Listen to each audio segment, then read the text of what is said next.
Hello guys, welcome to another quick tip.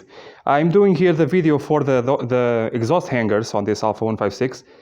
Very beautiful car. After 20 years I'm still blown away for the looks of the car. Now this quick tip is about the rear wheels. Does your car, Alfa 156 or GT or 147, not so much, is higher, but does the wheel rub on the wheel arch when you are doing turns or passing through a speed bump or whatever?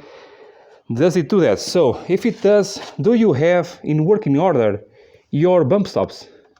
Do they exist at all? No, they're not. And then if you can imagine, the bump stops also limit the travel of the wheel. If you don't have the bump stops, the wheel will go higher than it's supposed to go, and it will actually rub on the wheel arch very badly. Okay, so why didn't I put my bump stops yet on my car? Because these are, believe it or not, still the original shock absorbers, and yes, they are truly very good still. I do all kinds of testing on these shock absorbers on MOT and on the workshop, and they are still very good. What will kill these shock absorbers will be two things.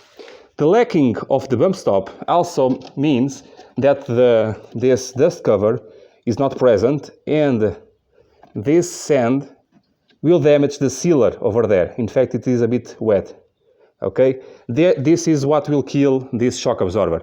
I am not too worried because 20 years of a shock absorber is more than enough for a shock absorber, so let it die at its will. Another thing that can happen on the bad quality or really sometimes good quality of shock absorbers, if you have a shock for a long time, the oil inside will become grease, will become solidified, and then the shock absorber is very hard.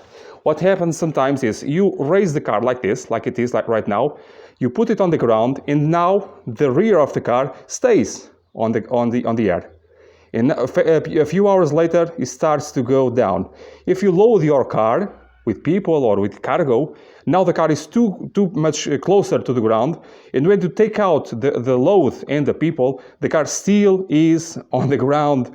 I mean, in terms of ground clearance.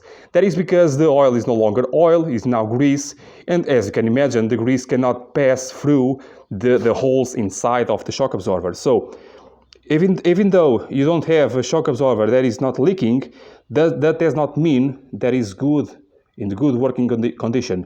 This one though is for now, okay? This situation is the same on either side of the car, front or rear, but it's more common on the rear, okay? I hope you guys like this quick tip. I hope you guys can consider share with your friends. Hit the like button, and on the description below there is a lot of information that can be useful for you.